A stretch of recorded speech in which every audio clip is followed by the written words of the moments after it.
Alright, ladies and gentlemen, welcome to the cockpit. We are now just taxiing to our runway. Runway 2 seemed to be the choice today.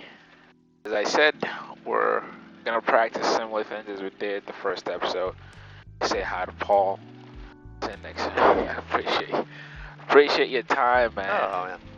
My pleasure. So in the future, not yet, but we'll have a flight plan, in the box, for what we're going to do. Okay. And so here you'll be simulating calling Norfolk Approach, on your phone. Gotcha. And I'll answer, and you'll say you're Sling 661 Mike Golf. Want to pick up your clearance, and you're ready on runway 2 at Hampton Roads. And the guy will say, Roger, stand by a minute. And he'll say, okay, I have your clearance advisor ready to copy. And he'll read it to you. You read it back. He might ask you again, what runway and how soon will you be ready? You'll say runway 2, ready to go down. You'll say, okay, Roger, you're released, void, and he'll give you a void time. So, which means if you don't get airborne within the void time, your clearance is canceled. So you got to call them back. Oh, again. interesting. So, yeah. Okay. Because they're having to clear the airspace around the airport for instrument traffic, and so they'll keep it clear for 5 or 10 minutes, whatever they tell you. Okay. You gotta get it done within that period of time. All right, cool. I'm sure traffic number 661 Mike Golf on short runway 02 for west departure. He's taking off. Stafford Regional FPO. Oh, I think we're clear. Romeo. I don't see anybody in the Yeah, pattern. somebody else is coming in on 10. Yep, they're all outside the ring, so I think we're good to go. Okay, He's the only guy I got on traffic. 661 Mike Golf is taking runway 02 with departing to the west. Hampton Roads. And traffic off, departing off 10, are you staying in the pattern? That's for him. Right, I heard. 447 just departed 28. We'll be departing to the southeast. Traffic, Cessna 35 Golf on a 2-mile 45 runway 28, Chesapeake. Hampton Roads. All right, clear. Stafford Regional November 515. Airspeed's allowed. Headroad 604 Tango Tango, just going to go straight. Let's go far. Let's go. Headroad.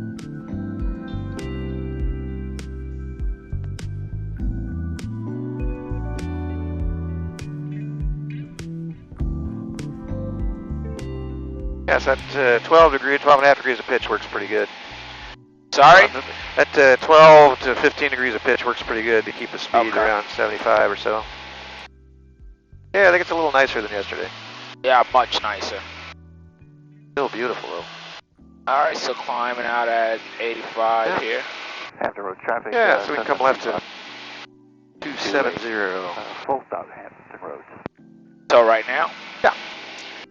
70 climbing at 3,000. All right. Golf, holding short, all runways, and roads. When you see you're a little bit high, just work yourself back down there. You don't want to make a huge move to do it, but just nibble your way back down so that even if you get outside the parameters a little bit, that you're always working back toward them, But what the guy doesn't want to see is that you just sit there, with an error without, trying to correct it. So 22 Alpha Golf. All right, right downwind to 02 Hampton Road. this, we're doing a pretty good job on 100 knots. We may have to add just as we level off here, might need just a little more power, but this isn't a ballpark, so. Yeah, I think 24 may give me 100 today. Yeah. Because it's not as bumpy as it was yesterday. Right. I do think this airplane feels the bumps a little bit, if you know what I'm saying. Yeah, it actually feels a lot. It's a light frame. You see that little green tadpole? Yeah, If you put that right on the white line, it'll hold the altitude that you're at. Okay. So you can use that to tell you what's going to happen. If the tadpole's down in the ground, you're going to lose altitude. If the tadpole's up in the blue, you're going to gain altitude. So, bank angle on that little triangle there. Tadpole right on the white line. It's going to take about, looks like right around there is your, about 3 degrees is your pitch attitude for level flight. That's a little too much, so it's going to gain altitude. Maybe we're going to end up doing 2 things at once here. As you come back to 4,000 feet, we're going to descend to 3,500 and turn left to south at the same time. All right, so what we're going to do is we are going to slow to 75 knots and put the flaps down. Okay. You're holding north heading 3,000 feet. Alright, let me get up there. Keep your eyes moving. Altitude, heading, attitude. Ham Road traffic, helicopter 22 Alpha Golf. On the go, 02 Ham Road. That's a lot more work than I thought. Yep. Okay. Shouldn't be having to move the rudders too much. Maybe just hold a little bit of right rudder pressure to keep that ball in the center. Gotcha. But for the small bank angles that we're using, you shouldn't have to use much rudder with a stick. All right, so what we're going to do now is we're going to descend to 2,500 on this heading. Okay. So probably power back to about 17 or so. Shooting for about 500 feet per minute on your descent. You're right there. Should a little airplane pretty much right on the white line ought to do it for you. Get that little airplane a little below the white line, so I give you a little too much. So you're saying? Yeah, right there, right on the white line. Right here? Yeah. Good. Looks like 17 is kind of the number. Yeah. These descents. You're gonna keep it. There you go. Keep that nose right around there. A little bit too nose low. A little too much. See how you're down in the green? Keep it right on that white line. There you go.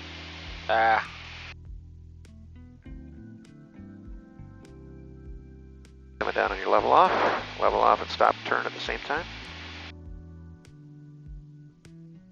Yeah, I didn't get all the way to my Yep. turn yet. Now, obviously altitude is the most important thing. Gotcha. So power up to about 22. If you're a little low, you can just add a little extra power and work your way back up. You see, keep glancing at that little green tadpole because that's going to tell you. So it's saying we're going to climb right now. See, it's in the blue. That means Which one? The tadpole, the green, little green. The airplane? Yeah, the little green airplane in there. Okay. We call that a tadpole. Attacking for the west Gotcha. ramp. And so, see, it's in the blue right now. It's above the white line. That means Yeah. you're going to climb. Yeah, which is. And now it's my down in the green. intention. Okay. All right. It's just telling you what's going to happen. So, I mean, it's not that you fly it, but it will tell you what's going to happen next. Okay. And so, and then if you put that right on the white line, if you see it sitting right on the white line, that means you're going to be level flight. So, like right there, that means you're going to maintain altitude. All right. See what I got the airplane? You can relax a bit. All right, You can take the goggles off. Wait. I can tell you I can breathe easy with that. Yeah, you can relax for a moment. It's so crazy. I didn't realize what that does. Yeah. Well, I'm just focused on this the whole time. Yeah, so I mean, you can imagine now how it's easy for somebody to get disoriented, Right. Do the JFK Jr. thing and fly into the water if he's not just disciplined about trusting what the indicators are telling him. Right. So one of the things we're going to get into is unusual attitudes. Okay. And so I'm just going to talk about them for a little bit right now and show you a little bit. Okay. They will get somewhat aggressive toward the end. We'll start out doing them fairly benign. But Okay. the idea is you were looking down at your iPad or your approach plate or something and just weren't paying too much attention, and the airplane wandered off what you were trying to do, which you do if you just let go of it. Right. And then as you look up, you realize, oh my gosh, I've got a bank angle or I've got a pitch attitude that's crazy. Right. And so you got to fix it. And so there's two kinds of unusual attitudes. One is a nose high unusual attitude, and the other is a nose low. And you probably actually did these in your private training. Correct. Back then. But, they're going to do it more aggressively, here for the instrument work. Okay. The nose high, the first thing you want to do is make sure you got power on the airplane so that you don't stall. So you're going to apply the power, and you're going to lower the nose. And then you're going to take out the bank angle as the last thing you do. So Okay. it's power, pitch, roll on a Power nose high. Okay. So if, for instance, you look down and you saw this, so it'd be power, pitch, and then roll. And I didn't use all the power. You would actually want to use lots of power to fix that, depending on how severe the issue is. The nose low one of the things on the nose low unusual attitude is you can't pull out of your dive unless you level the wings. Right. So that's got to be one of the first things you do. Right. So on that one, it's power roll pitch. Gotcha. Okay? And you can actually say power roll pull if you want to. Okay. Because so just to show you what we're talking about on that. So if you looked up and and like that nose down. So you saw this. So it's power roll pitch and then pitch like that. Okay. And then as you finish the unusual attitude, stabilize. Reset your power back to where it needs to be, and then see, okay, I'm supposed to be going north 3,000, and put the airplane back where it's supposed to be. Okay. That make sense? Makes sense. So ultimately, I know what Steve likes to do, and I try to do it too, is to give you a distraction. Okay. In conjunction with the unusual attitude, so that you act. I will give you a little demonstration here, just to show you what can happen. So if you would,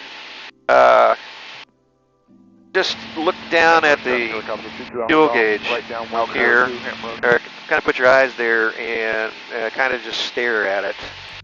Okay. And what I'm going to do is I'm going to generate a turn rate here that's going to confuse your ear all used to a turn going on.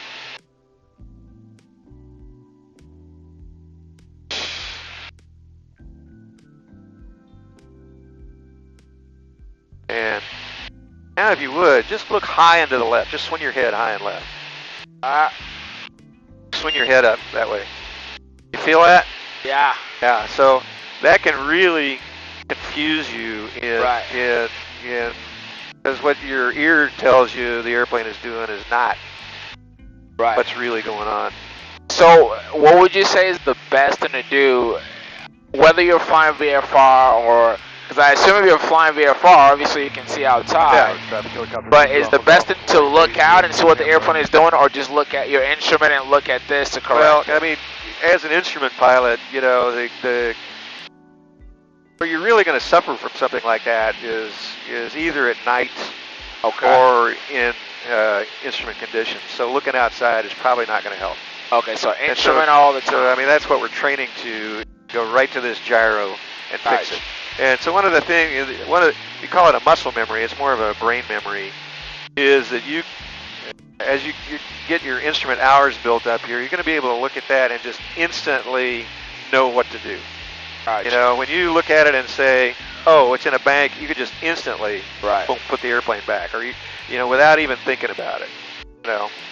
And at this point, since you're young, you don't have a lot of instrument hours, you're probably having to think a lot about, what do I want to do? My altitude's off. How am I going to fix it? And once you get a few more hours of instrument time, you won't even have to think about it. It'll just happen. So, roger that. All right. Why don't we pull out that pattern A thing, that sheets, maybe tucked away somewhere. I believe I have it here.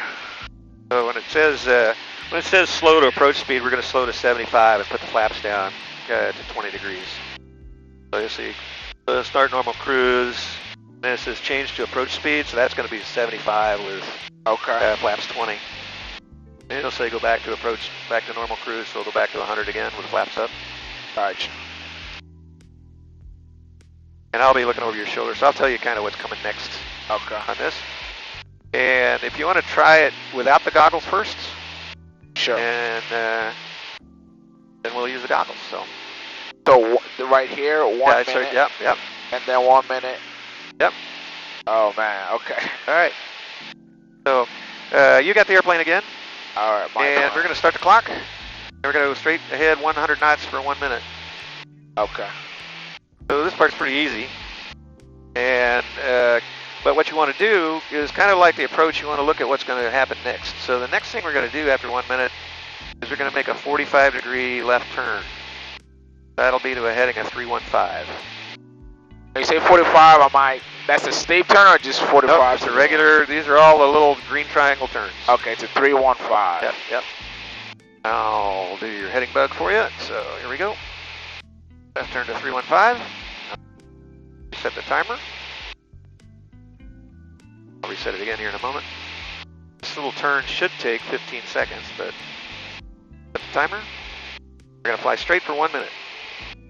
Now you can glance down and see what the next thing we're going to do, which is going to be a big right turn, right? In the opposite direction. 180-degree turn to the right. So that'll be a 135 heading. What's my typical margin of error with my heading? All right, 10 degrees. 10, okay. And 100 feet is the standards for the check ride. Gotcha, reasonable traffic number 473 Bravo Lima, maneuvering 10 miles northeast of the field, 3,500, Johnson Regional. Now we do this right, it should take exactly 1 minute to do this turn. So I'm going to let the counter keep counting.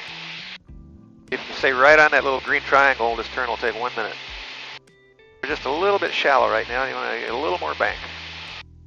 Now I'm going to reset it. Now we're going to fly straight for 30 seconds. And you can see, if you look down, you'll see we're going to make another right turn of about 45 degrees of bank. That'll put us on a heading south.